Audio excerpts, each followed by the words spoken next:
ongoing mediation efforts to secure lasting peace in Bawku. Also this afternoon, minority in Parliament accuses chairman of Appointment Committee of partisanship and being an obstacle to real interrogation of John Mahama's ministerial nominees. We have details as they describe Minister-designate for Finance Dr. Kasiel Atuforsin as being ill-prepared and evasive when he appeared before the committee. And residents of Ho distraught as Ghana Water Limited is unable to supply parts of the Ho municipality and Ho West District of the Volta region. We have business, sports, and showbiz in this package. Do stay for details.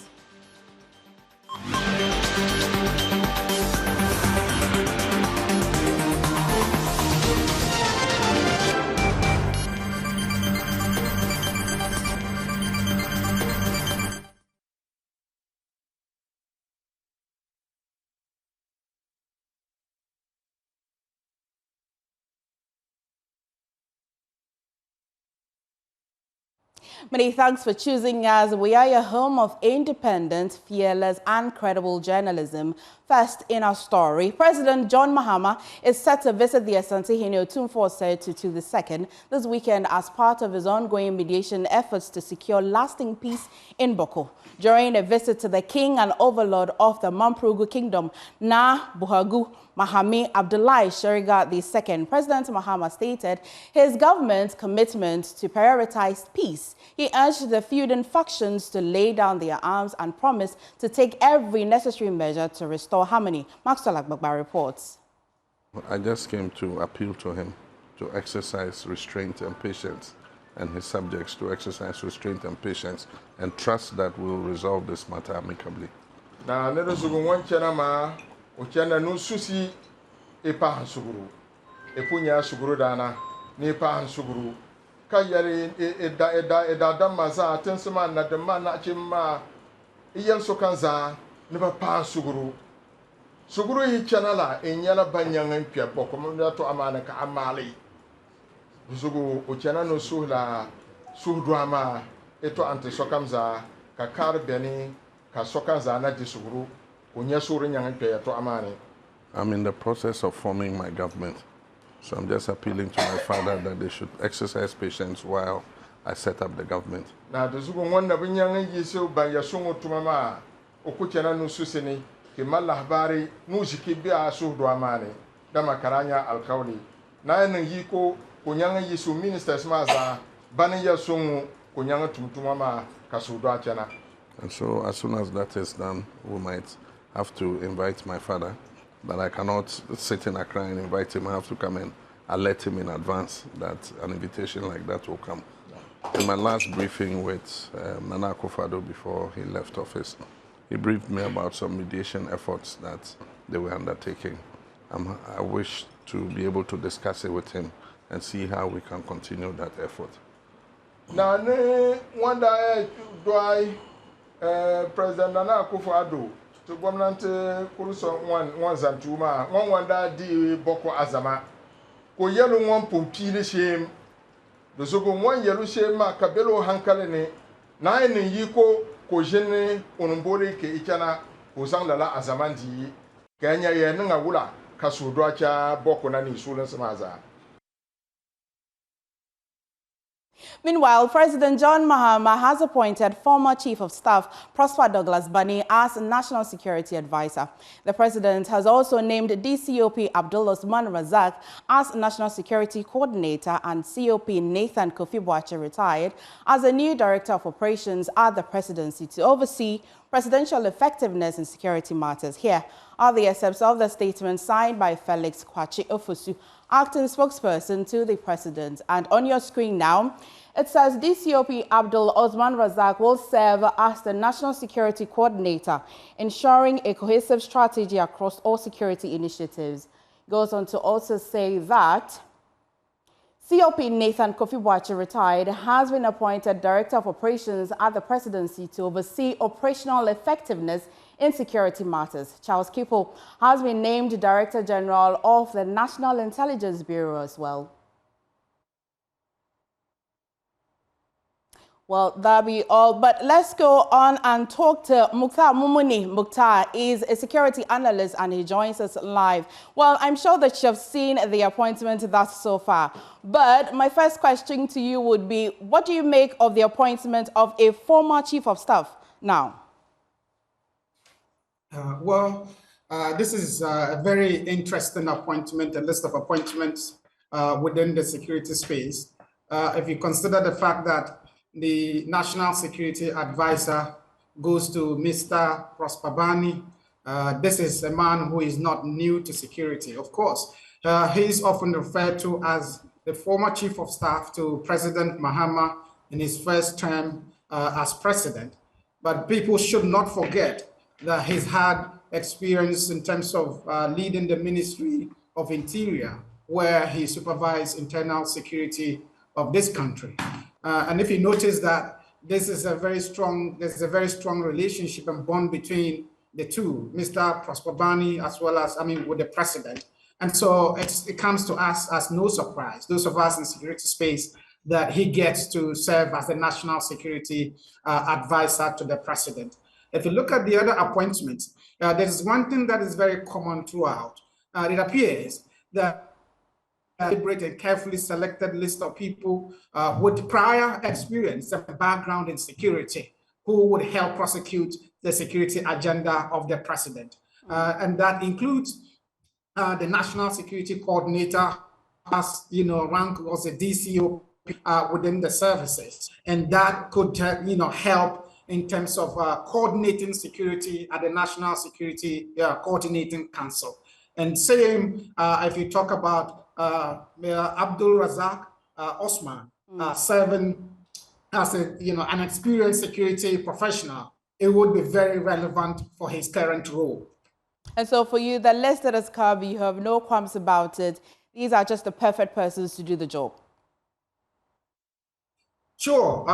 We are yet to complete probably the last lap of appointments within the security space. But so far, this elements of actors within the security space, I think that there's a significant level of confidence in the fact that they would do a good job given their background and profiles. Many thanks for talking to us, Mukhtar. Thank you so much. Now let's take you to the Ashanti region for reactions to the appointment of the regional minister that came in. Now take a look. Taking over from the likes of the Honorable Simon Osei-Mensah and the Honorable Samuel Sapon, alongside Madam Elizabeth Agyemang, President John Dramani Mahama has nominated the young Dr. Frank Amoako-Hene as the Ashanti Regional Minister designate. Dr. Frank Amoako-Hene, who is the current Secretary of the NDC in the Ashanti region, is expected to steer the affairs on behalf of government in the region. Today, we took to the streets of the Ashanti region to engage people on how Dr. Frank Amoako-Hene can drive development. Eugene Osei-Tutu is a public interest advocate. He shares how Dr. Frank Amoako-Hene, with his young age, can drive development into the Ashanti region.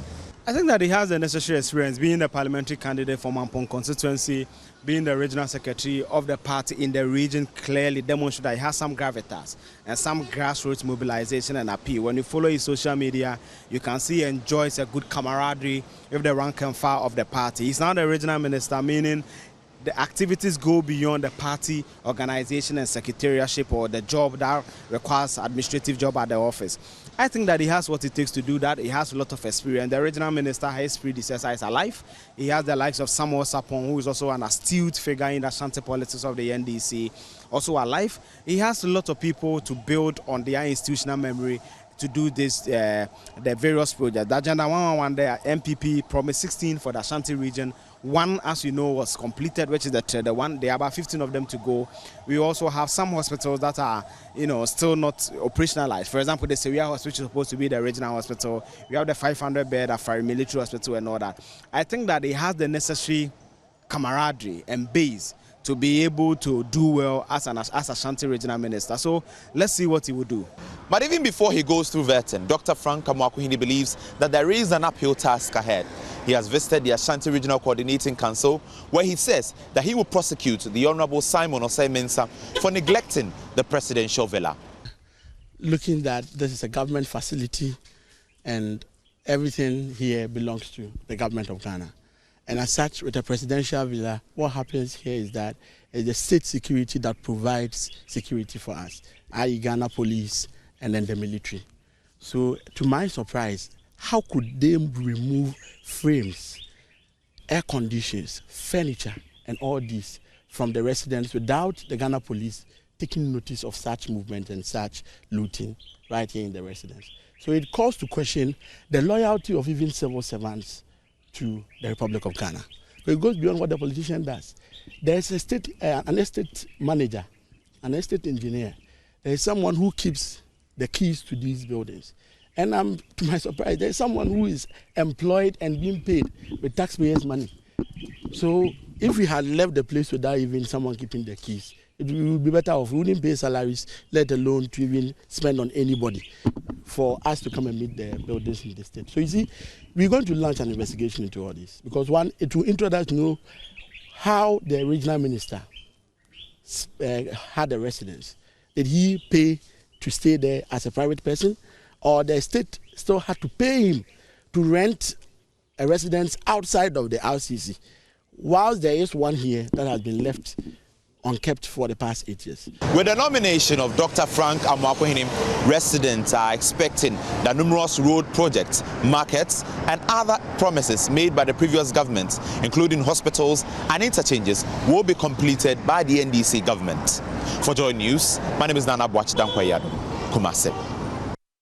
Away from Kumasi, let's bring you to the House of Parliament, where the minority in Parliament is accusing Chairman of the Appointments Committee, Bernard Ahiafo, of gross partisanship. It will be recalled that on Monday, the minority and its leader clashed several times with the chairman and the majority on the committee over the modalities of the vetting. Addressing journalists in Parliament, Member of Parliament for Tano North, Gideon Bawku, who spoke on behalf of the minority, claimed that the committee was an obstacle to the committee. The chairman was an obstacle to the committee doing a good work. Let us not overlook the substance of these answers as we consider the path forward for our energy sector. In the case of the Attorney General and Minister for Justice, the Honorable Dr. Dominic Ayine, it is clear he finds himself in a conflict of interest position. His law firm and he personally are representing companies that have filed arbitration claims in excess of over 500 million United States dollars. Can Ghanaians go to sleep believing that their money will be safe and that it will not be stolen through payment of dubious judgment debts, as we saw in the case of Wodiome? Ladies and gentlemen of the media, watch the space for GP, GC, and Cassius mining arbitration claims against the government of Ghana. In any serious country, we believe the Attorney General designate would not have accepted the appointment.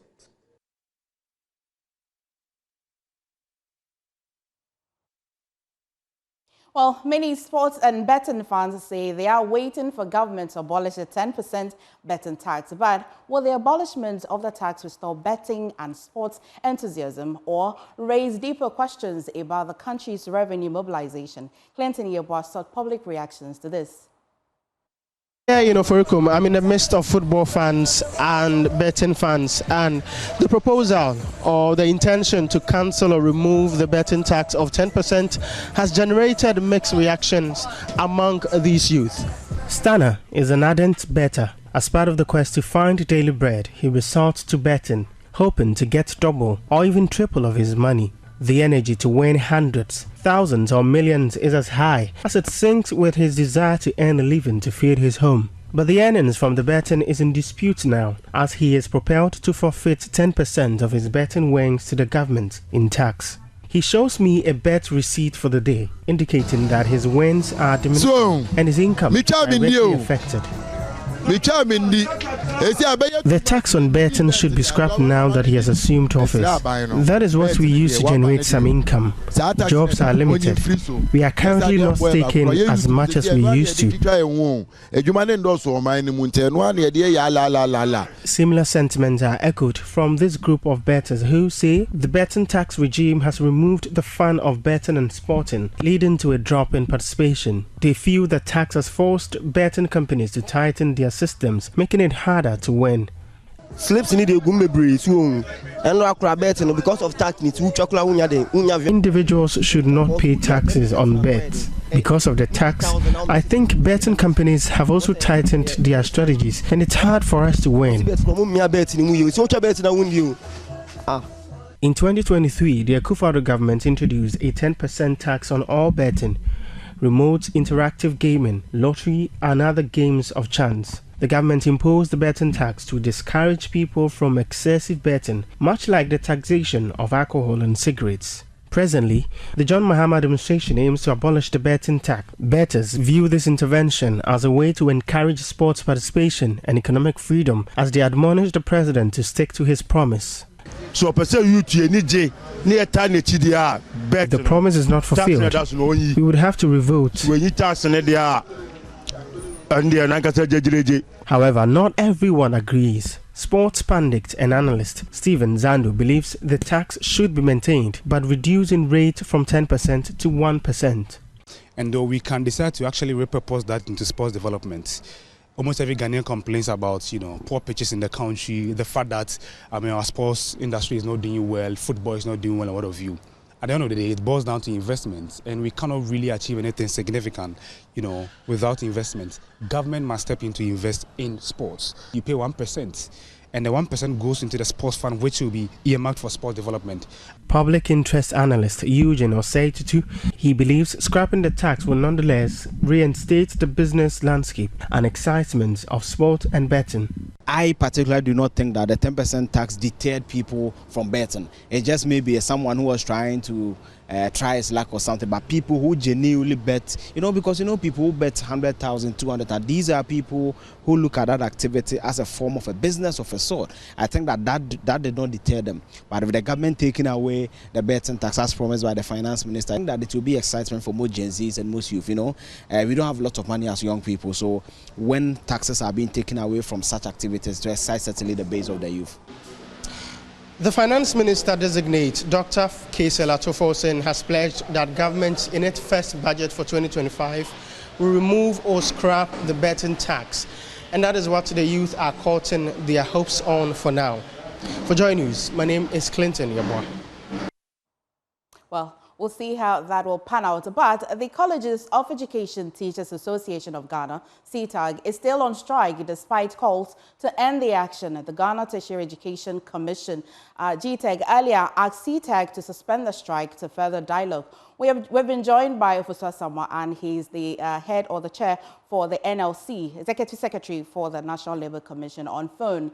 And thank you for joining us and good afternoon. First, we want to find out, has the leadership of CTAG agreed to honor this invitation today? Thank you. Unfortunately, no, the commission is unable to sit today because, knowing of the strike, we invited them today. This strike is as a reward of an award, arbitral award that was given the CTAG last year or so. Now, at a point in time, the government did not honor its part of the deal by paying the arbitral award. So, CTAG threatened strike. Based on that, the National Labour Commission went to court to enforce the award against the government. Unfortunately, while the case was in court, CTAG declared a strike.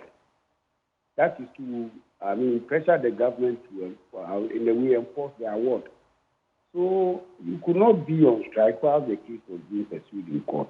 The judge advised, just as the commission had directed, that they call off the strike so that we are able to pursue the court action. Unfortunately, when they declined to adhere to the commission's main directive and the court advised to call off the strike, we had to discontinue the case. So it was not discontinued. However, it says that the court adjourned the Senegal because they had decided to take an alternative means of enforcing the award. And within the period, we had several meetings with government and there was a promise to them that it would be paid. Unfortunately, it was not. So what we now have to do is that having called off the strike and the award having still not been paid, we are now going back to enforce it. But the proper thing for them to do was to write back to National Labour Commission that their negotiation with the government on the fulfillment or the payment of the award was not done. So we should go and reactivate the court action, which they failed to do. Rather, they accept there's a notice of strike. However, as a commission, we are taking the initiative to serve a hearing notice on government for the case to go on. But one problem for now is that this is a new government in place. We don't have a minister in place. And when the amount involved, I don't think that we need to director can work on it. So we have applied for the hearing notice, a date to be fixed for the case to proceed for the enforcement of the award that the commission gave. However, we anticipate some difficulty within this short space of time because the amount involved is quite big, and I think the government will have to settle down to do that. Well, so despite the we are doing our part by applying to the court to have the case heard and the award enforced. Well, so despite the breaches, though they still went on strike and you're unable to sit today because there's a new government, you're unable to make headway until the government constitutes somebody who head that ministry. Is that so? Yes, that is a probable problem that is likely to arise. Because certainly the government must be represented. And in this case, their employers is the Ministry of Education. I don't think we have an education minister in place. I don't think we have a minister of employment in place to handle this matter. And I don't think that for the amount involved, the chief director will be in a place to, Before I let you go, the challenge really... So yes, but like I said, as a commission, we are applying to the court. Okay. Hearing it for the process to begin. But surely we're likely to encounter a few problems. Okay. Well, but if the ministers are nominated and approved, yes, I think we see an end to it. Is there a likely situation where, though they have been awarded a certain amount, the new minister can possibly not go through or follow through with that? I doubt very much. You know, this is an award from an arbitration, and it is appealable on legal grounds. Okay. And the time for appeal and all the things are expired. Okay. So I don't think that there's a way out. They only have to comply. Thank you. Thank you for talking to us. We've been talking to Ofuswa Samoa, Executive Secretary of the NLC. Now, in the Volta region, residents of Ho are asking the Ghana Water Limited immediately to fix a faulty pump in the area. The Ghana Water Limited has for some time now been unable to supply parts of the Ho municipality and the Ho West District of the Volta region, forcing residents to rely on private entities for water. Joy News' Fred Kwame Asari took a tour of the affected areas and has filed the following report. Vivian Afolepe sets out in search of water in the Kokompe suburb of Ho, where the Ghana Water Limited supplies water once a week. She depends on water from a nearby well for domestic use. Her situation became dire when the Ghana Water Limited experienced a faulty pump at Kpeve in the first week of January, hence being unable to supply water to parts of the Ho West District and the Ho municipality of the Volta region. Ta etinyala adena funami alebegbe echiongo kuneneni kashaga tare menye nyanga tovu dovia ega hamelio taro ko tunevide tamate ito ha tema ma ku koncha kro ba chivola mata maga kio mama kukule na ka ma ku gagbave ye gboku mo bana enyi mo kwero gboku kanima imanyala kamawo. Most residents were therefore compelled to depend on borehole owners to get the essential commodity for use at home and other places. To salvage the situation, the Christ Resurrection Power Chapel International decided to provide water to members for free and non-members at a token to keep the pumps on and maintain the facility. Church members, when they come, is free. But if you're not a church member, you pay a token for electricity. But if you're a church member, when you come, it's free. So she even told me she saw plenty gallons from church members, and I said they should take it free. Yes, because you are working to make their lives better. Due to the high water demand, some people took advantage of the situation and quickly started water delivery services.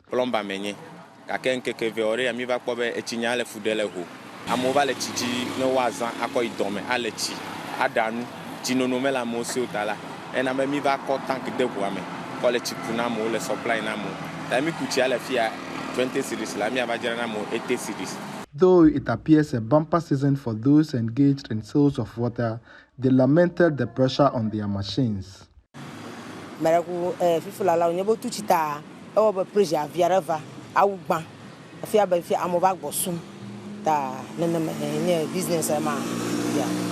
I'm going to pure water way, but with this I can't use it for pure water.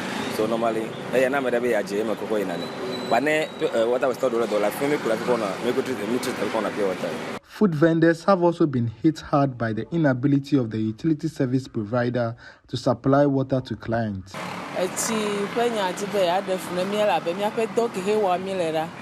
Mizana chipanga ka eti ho tuna mile nkeke kumara enabe mile fukpele tekwete ho is chichire afi ava kpochi ava danu evo to call mile nu dana ta ava wesi bebela mile fukpe blibo ta mi de kuku na to call no jagba no trasilo no wana necho nyapeti nya onani.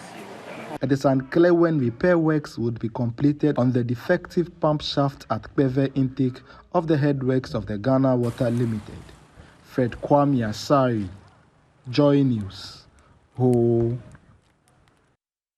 To the Western region next, a crippling crisis has halted fishing activities in Kambugli in a Muslim community in the Elembele district of the Western region. Fishermen are paralyzed by fear and uncertainty as a mysterious disease ravages their catches, rendering the fish unsellable and unfit for consumption. Amidst this dire situation, the desperate fishermen are asking relevant authorities to investigate the source of the disease and find swift and lasting solutions to restore their imperiled livelihoods. They were advised to keep off from the river, to work on the river, because now they don't know actually what the cause is. So we report to the appropriate porters. When they investigate and see what is happening, then they can advise accordingly. As a result of this emergency, anybody who has bought some already and then kept for home consumption is in a dilemma. And because of that, you need to keep it. So a lot of people are keeping theirs in their freezers. As I speak to you, I bought mine about 2 weeks ago, hoping that at the appropriate time, I will use it. Now that this issue has come out, I have also kept it, waiting for the outcome of the investigation that will be carried out. The bumping from an guy, a short year before I found my own. To buy an oma, I want you to be about committing. Don't know yet, no woman, I'm checking. 26 years, I went in. Yes, can't talk, Bibia, and showing me, mamma.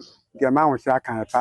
Mother. Ama yɛ mpɛsɛmpɛsɛ mu ma yɛ sɛ ɛde a mobɛyɛ na yɛnsa akɔyɛ ano no.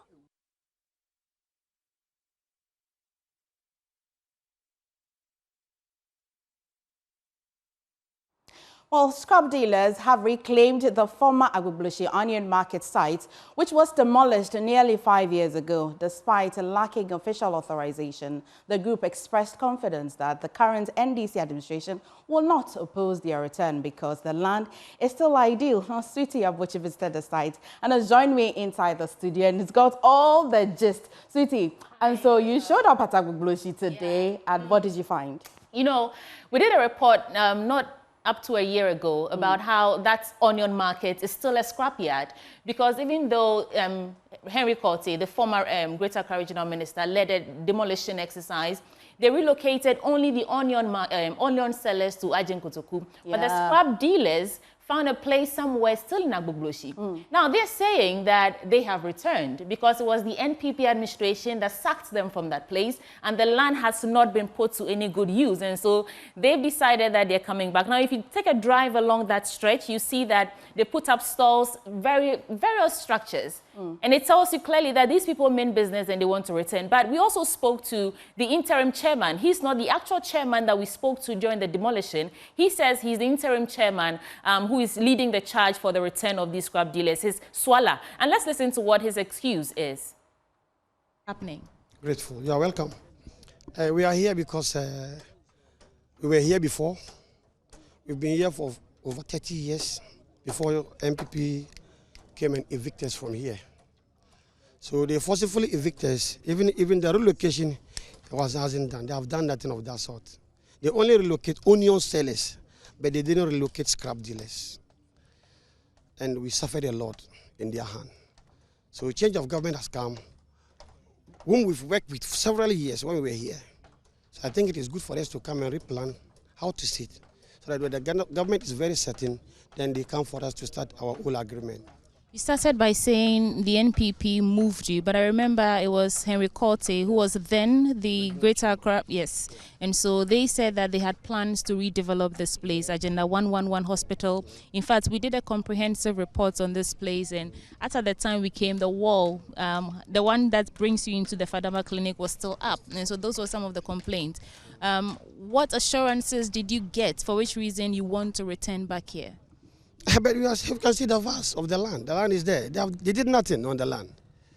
They removed it forcibly, but did nothing on the land. It is turned to rubbish dump. Nothing else. Yeah, it was very bushy. I'll give you videos. Initially, we couldn't even come here to stand, as we are standing here. So we are here because we were here. And the government of the day, I think, will support our businesses, because they were supporting us then. You say you think will support, which means they haven't given you a go-ahead to come back. No, not to come back. For them, coming back, it is not their priority. We have to come back. Well, we were here.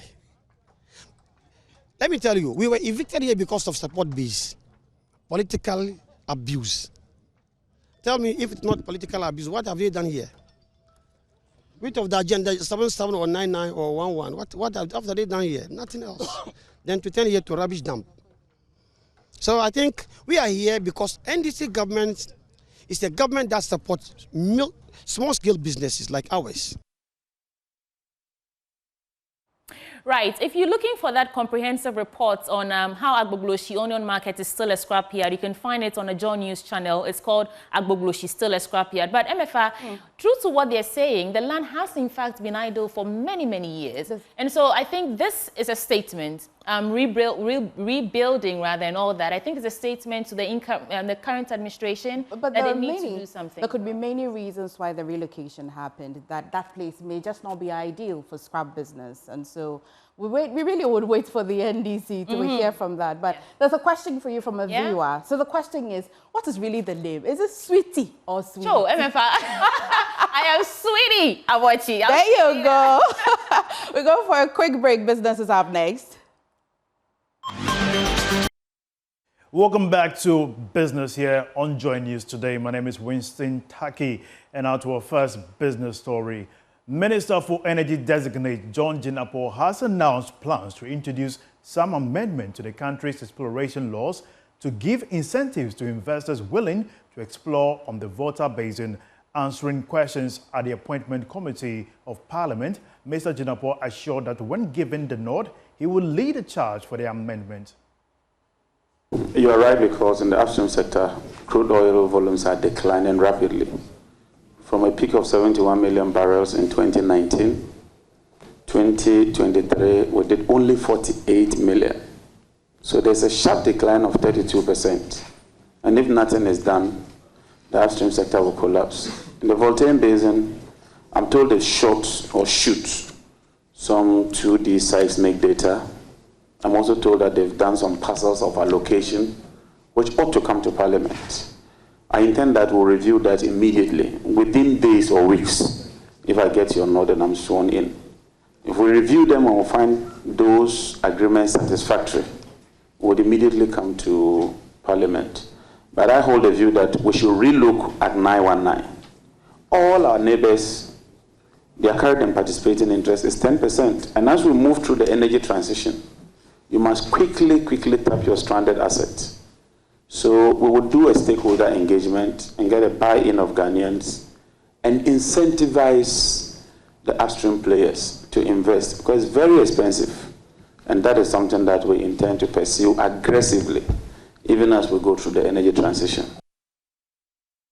Moving on, demand for treasury bills soared on the money market, hitting by 55% where oversubscription has happened. However, interest rates continue to surge, increasing the government's cost of repaying these bills. There is more in this report.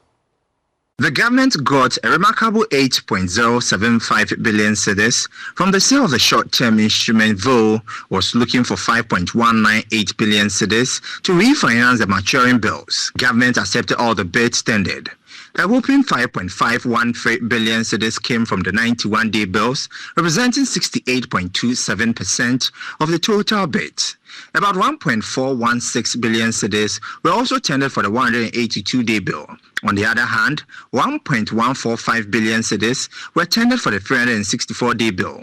Meanwhile, interest rates edged further on the yield curve. The yield on the 91-day bill rose by 14 basis points to 28.33%. VAT of the 182-day bill also reached 28.96% from 28.91% the prior week. Similarly, the interest rate on the 364-day bill went up by 2 basis points to 30.17%. That's all for business. We have more update for you at 1 p.m. on the marketplace. Stay tuned after this break.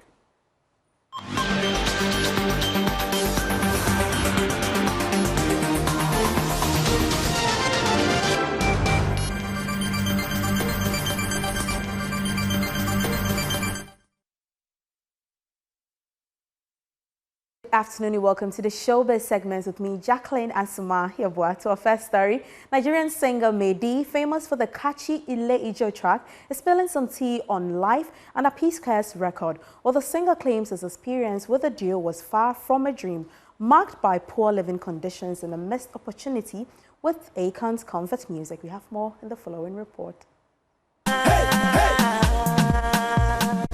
It's Mr. Mehdi. In a revealing chat on the Honest Punch podcast, Mehdi claimed he faced harsh conditions during his time with Square Records. Picture this: no cozy accommodation, no bank account, and no square meals at the mansion of the R&B duo P-Square. The singer even shared a shocking moment involving Afrobeat star Davido. According to Mehdi, the now global superstar once sought refuge with him, but couldn't stay long because of the poor state of the room at P-Square's residence. The other section of their house was empty, right? You can give me a room there instead of me staying in boys' quarters. You know, just make me feel like I'm going to primary 2. From primary 1, I went to primary 2, primary 3. You feel me? You don't just leave me in the same position. Even with the contract, you were still staying in boys' quarters. Yes. But did you? But I didn't really care about where I was staying. It's where I was going. That was in my own mind. You know, people come to the house. They ask, okay, the time David was running from his dad. Yes. When he came, so he asked me, "Media found out that's in your side. I go to sleep because my dad has sanctioned all the hotels in Nigeria. I cannot go there. They will cast me." I said, "Okay, let's go to P-Square's house now. You can stay in my room." When David reached my room, David said, "Mehdi, is this where you stay?" Yeah. For real? Okay. No problem. I can't sleep here. But see, So, and I understood him because, you get me? So, things like that. And, if I had a room, I think it would have been cooler. Yeah. But maybe God just didn't want him to stay away from his dad. Yeah. So, those kind of things, yeah. So, so things like that. I just gave you an example with David. So. Yeah. But that's not all. Mehdi accused P-Square of sabotaging his potential deal with Akon's Convict Music. He claims that during the US trip for the Chop My Money remix video shoot, Akon had promised to sign him. He alleges that P-Square stepped in and blocked the deal. To America, yeah. Yes. Akon told me, he called me to his office when we were shooting Chop My Money video. He said, "Guy, I don't want to tell you too many things, yeah, but I get many deals for you. When you get back to Nigeria, call me. This is my number. I'll book you a flight. You come back to America. You don't have any deal with these guys? I said, no. He said, I'm not going to say anything. When you get to America, I will talk. So I got to Nigeria as an honest guy, as a clean, so that's why I said that thing broke me. You feel me? As a clean guy, I told P-Square. And I said, guys, this is what Akon told me when I got to America. Now carry me go there. Now I do song with you. Right. So I don't want any wahala. You feel me? Now waiting, tell me be this. If I had known, I wouldn't have said that. For context, Medee's time with Square Records began in 2011, and by August 2012, their partnership officially ended. The hits may have kept coming, but clearly the drama behind the scenes was not a duet. Jacqueline and Samaya Boy's report, read to you. But still on the international front, the rap world just got a little more juicy. Doja Cat has clawed her way into the top, overtaking Cardi B to become the second highest selling female rapper in history, while Nicki Minaj continues to reign supreme. Doja's rise. Billboard's latest rankings have sparked plenty of chatter in the music world. Nicki Minaj holds on.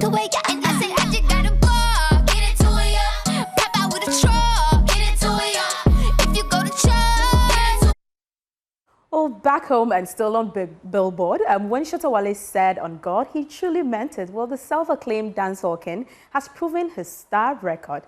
He's now on the Billboard. He made his debut on the Billboard. Yes, bury her, but I no die. Take what's rightfully mine. This big win comes just weeks after Shatta Wale made waves in Jamaica, performing the track on stage alongside his longtime idol Vybz Kartel at the 30,000 capacity National Stadium in Kingston. Up everything, you know it. King already, you know it. Shine already, it's time already. Shine already, it's time already. Shine already, it's time already. He delivered a set list of 3 songs, including the now chart-topping On God, which he says was inspired by those who doubted his career's longevity.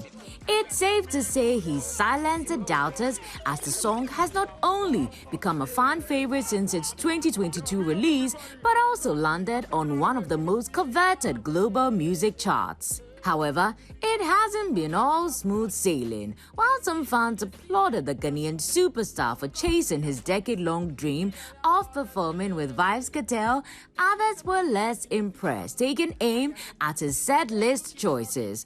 But love him or hate him, Shatta Wale continues to do what he does best, stealing the spotlight.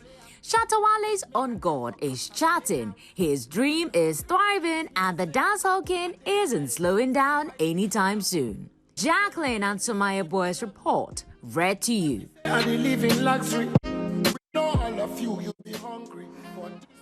It's a wrap for the showbiz segments with me, Jacqueline and Samaya Boy. This news still continues after this.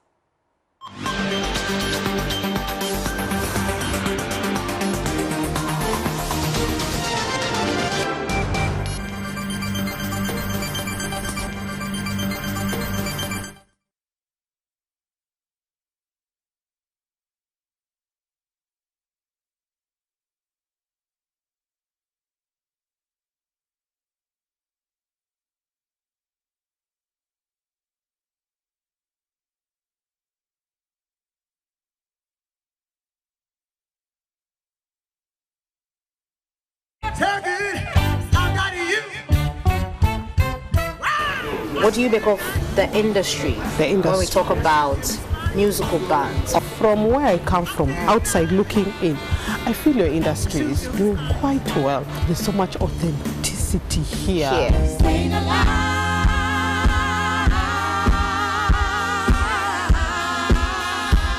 The music here is something else.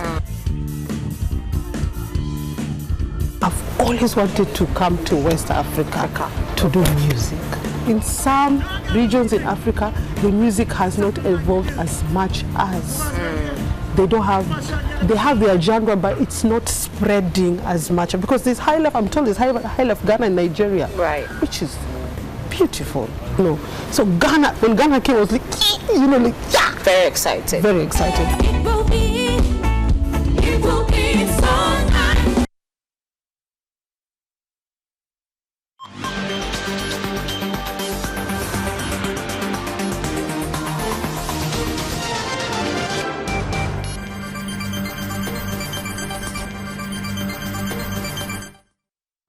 Welcome back to the bulletin, and let's bring you this last story before we call it a wrap. Now, maize yields have increased for farmers in the Achima South District of the Ashanti region by 38% compared to the national average.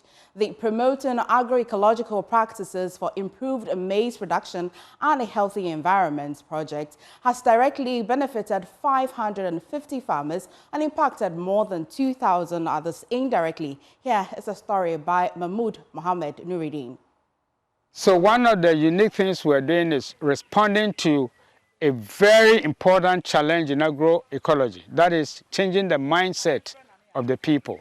What really has happened is that we are working with elderly farmers, a group of farmers who have lived with the tradition of slashing and burning, hoeing, keeping the soil completely naked. And now we are changing the practices to conform with the agroecological practices. So all that we have been doing is bringing the practitioners here, showing them the processes and the value.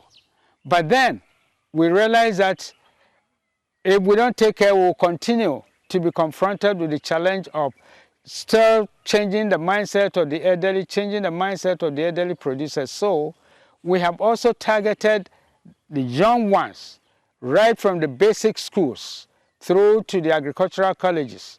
We have been bringing them here to show them, especially at the basic level, primary school, junior high school, to give them an exposition.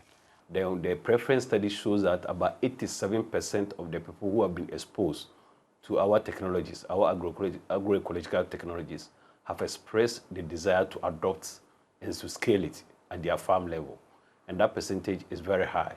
So we are very, very hopeful that with additional support in terms of funding, we'll be able to scale out these agroecological practices to other areas. We are now in the dry season, and as you can see, most crops have now been wintered. But look, when you look at this crop, you can see it looks fresh, like we are in the rainy season.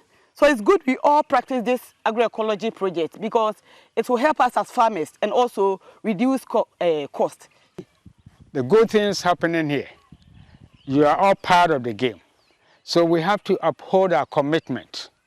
We have to hold it fast and be able to get it to a lot more people, not just around the vicinity, not just within the partnership group, but especially you in the department. All your colleagues are everywhere, and we expect that you get them to see, to hear. So one of the challenges we have encountered is the fact that many of the farmers we are working with don't have access to land. They are not the original owners of the land. And then by doing agroecological practices, you are improving the soil, and then you intend to use the soil into the future. But if the farmers are not sure that they are going to have access to the land when the land is improved tomorrow, then it becomes very difficult for them to invest in improving the soil today. So one of the things we have encountered is that access to land is a big challenge to many farmers, especially those who are not indigenous in the areas. PAPISHI, or the Promoting Agroecological Practices for Improved Maize Production and a Healthy Environment project, is an initiative aimed at changing farming in the Achoma South District. Established at CD, the project focuses on agroecological practices that enhance sustainability, increase yields, and benefit the environment. A strong partnership supports PAPISHI, the Center for No-Till Agriculture, the Crop Research Institute, and the National Association of Farmers and Fishermen Award Winners Association of Ghana have teamed up with the ECOWAS Agroecology Program. And that'll be all for today. I am MFA Akosia Aditi. Thank you for sticking and staying with us. However, for more news, do log on to myjoyonline.com and do get ready for markets, please.